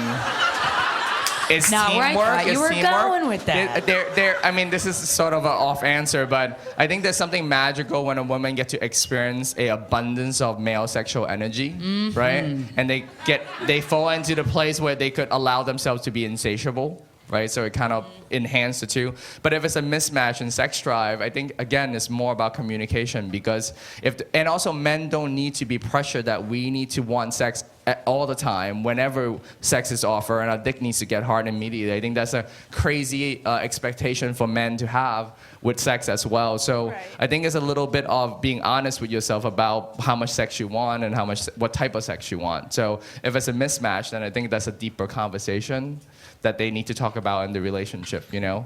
Or you could, you know, like someone suggested earlier, you could masturbate next to that person while they're still sleeping. They didn't suggest it, they just whatever the suggested them in the supplement, bed. whatever to get enough sex that is right for you. I mean, right for that individual. Right. Oh, thank you. Thank you. But do you take pleasure to your own hand? Because we cannot blame our partner for being dissatisfied. Right? If you're not in charge of your turn on, you're not in charge of your arousal, you're not in charge of your pleasure, and you give that responsibility away, I think no one wants to take that responsibility. So I think it's more of a collaboration. Nice. That was awesome. So my question, back to the whole squirting thing, is like, so when I masturbate, sometimes I'll masturbate when I have to pee because it's like extra good. But I still will not like squirt because I feel like I don't want to ruin the sheets. You know what I mean? And then, yeah, right? So that I'm with that, sort of. But then, like, when I'm having sex, also, I don't want to, like, have it, I don't want to have the first time with somebody that I'm not super, super comfortable with. So at the same time, I'm just like, no, I'll pee first, and then we'll have sex. Because I'm just like, I don't know if maybe I have to find that comfortableness with another person, or maybe, like, I don't want to ruin their sheets. Or, like, what's a better way to go about it when you're, like, a little bit nervous about it because you know it could happen, but you don't want to, like, ruin everything? Yeah, I mean, I send my laundry out, but I don't want to, like, embarrass that girl that has to take my sheets in, like, what's this about? You know? I think that's a little bit more on the hookup etiquette part, right? So if you're known to be a squirter and you enjoy squirting, you go like, I just want to let you know I squirt when I'm really enjoying sex. Should we put some towels down, right? Do you care? Do you want to do it in the shower? It's sort of like, I don't want to compare it to period sex, but just it's like letting people know what's about to happen. And some people get so into it because they like that. So like I can get with period sex, but I just, you know, I guess I just maybe have to be like extra comfortable. Well, I mean, to piggyback off what he said, I think it's also like if you're not comfortable enough with the person you're having sex with to give them a heads up about squirting, then maybe you shouldn't be having sex with that person to begin with. I suppose. But a little bit of communication goes a long way because you don't have to have a 2-hour conversation. Yeah, that's the thing. It's like I don't want to have to talk about it, but I want to just let you know, like, hey, I'd like to try this. You're the first person I've ever tried it with. So just be mentally prepared. But I also don't want to have like a conversation about it. Like that's awkward. Yeah, maybe just stick with that. All right, I'm with it. I can stick with that. But based on my experience, a lot of people enjoy it. So just, yeah, so it's like give it it's like handing people, do you want some lobster? You know, that kind of thing. Yeah. Thank you. Thank you. Hopefully that person is not a vegan. All right, 2 questions left. Hi. So you talk a lot about like preparing yourself internally and that how you're feeling internally affects like your sex life. I feel like I struggle with like trying to like get over overthinking things and like being super self-critical. So how do you like relax yourself and prepare yourself internally in regards to like insecurities or things like that? So I think the Tantra community and the kink community have some amazing sex hacks that allows people to dive into their experience a little bit more. So on the Tantra side, it's also just science. If you take a deep breath in, everybody do it with me. I'm teaching again. And exhale, make a sigh. Until you feel the vibration on your chest. Do it again. Inhale.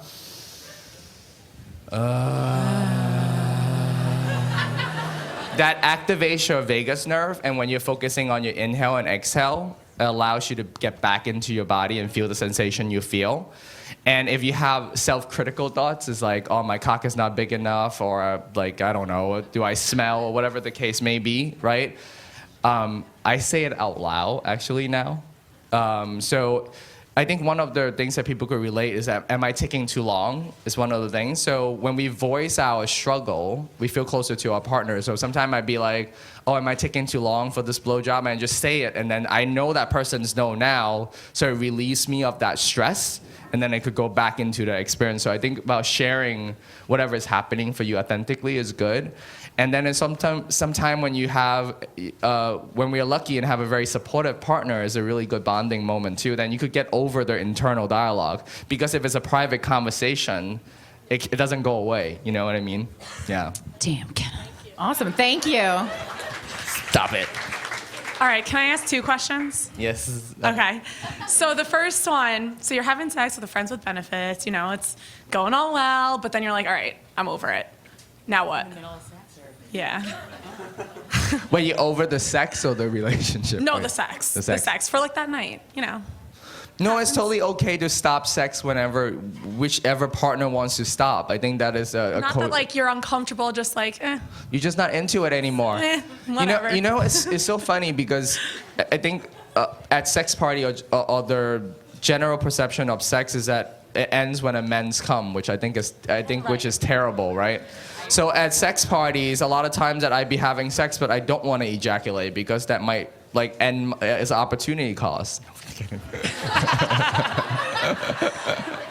So I might want to have more sex and not ejaculate till later, and then I don't want my partner to feel hurt, right? Because I did not choose to ejaculate in this particular engagement. Right. So I think having so I think it's okay when whichever partner wants to stop at any time, and I think it's really important to, when someone tell you they're not into it anymore or whatever it is, acknowledge it and say thank you for letting me know, because who the fuck, I mean, except a kink scene that is designed that way, who wants to fuck people when they don't want to be fucked? It's not that fun, right? Right, and I think So- that's part of it is like I've always been like, all right, well, I guess I'll just let him finish and like whatever. But then I'm still not finishing, so that's not fair. So in that case, I think taking pleasure to your own hand. I don't think, you know, can I share something really quick? I think penis owner, when we have a penis, when we start learning to have sex, we know how to move our body to make ourselves feel good, right? But women don't necessarily feel the same way about their clitoris or about their vagina. So rub your clit when he's fucking you. I was going to say that and leads get me yourself right off. into the next Yeah, question. yeah, How do you yeah. incorporate toys without being awkward with like a friends with benefit or maybe a one night thing or? It's not, I don't think it's awkward. I go like, I really enjoy toying and I love a vibration on my clit and feel your cock inside of me. It's how you talk about it. Also, It was easy. Just say it like that. Say it like that. Ooh. It's great. It makes me want to, like, you know, ride your cock or whatever is authentic for you. And I really want to change. I want to change the conversation about. I love sex toys and I love sex toy hack. And I'm doing a whole a social this month about how to like use sex toys with partner. And I really want men to start thinking about sex toys as power tools, right? And to feel like a cyborg, right? Like, who the fuck wanted to use a screwdriver when you have a screw gun? It's kind of crazy. Like, Well said. Well said. Awesome. Thank you. Thank you. Thank you. All right, last question has to be the last one. Oh, wow. Thank you Okay. for sitting. So this is for any 3 of you guys, but basically, I'm just curious, like, how you guys feel about FaceTime and getting off, because I have been asked by a guy to FaceTime while he's getting off, and he finds pleasure in that, and I did not do that, or kind of, he basically FaceTimed me twice and I ignored it, but I just curious, like, what is your thoughts on that? Wait, he just likes to jerk off while you watch via FaceTime? Yes, he wanted me to watch via FaceTime. I think that's cool. I would Yeah? do it. But if you don't like it, don't do Well, it. I mean, I've never done it before, so I was just like kind of taken aback by it. By like what? I mean, try it once. If you don't like it, never do it again. Okay. what is your internal dialogue about that? What are you thinking? Like, do I say something when he's masturbating? Do I? Am I just on mute, or am I yeah. just? Yeah, I don't know. I'm just So it sitting de- there, like. Yeah. Well, I think asking him, do you want me to be like your webcam girl and get you off, versus Right. that you just want to witness? No, I think he Yeah. just wanted me to witness. And then you got to ask yourself, is it a turn on for you? And is it is it good enough for you to give a first try? If you don't Okay. like it, you can always say, no, that's not my thing, right? But if you just sometimes hesitation about privacy or whatever, just talk about your concern. If the concern is not, it cannot be addressed, then you could choose to say no. But if you have internal concern that he doesn't know, then he's just not really sure why you're saying no. So I think, yeah, so you And he could did. answer that on a FaceTime. Okay, cool. Thank you. So check in. Awesome. Thank you guys so much. Guys, give Kenneth a huge Give round Kenneth of a applause. fucking. Oh, sir, you are everyone. No, Where seriously, can we where find can we more fucking about find you? more of You can find me on kennethplay.com. If you guys are still curious about the squirting, there's a squirting hack thing that you could download right now. I'm gonna do that. Yeah, it's a video too. Kenneth, thank you so much for Thank coming you out and so answering much. Thank you for having me. these questions. You were amazing. Guys, thank you so much for coming out to Guys We Fucked, the anti-slut shaming podcast. Hope you had a good time. We really appreciate you so much, and we'll talk to you next week. Yeah. If you want to Bye. say hi to us, we'll be in the bar area. And if you have taken a picture on Instagram, tag me at Kenneth Play. Thank you. Oh, Kenneth, you little whore. I've been driving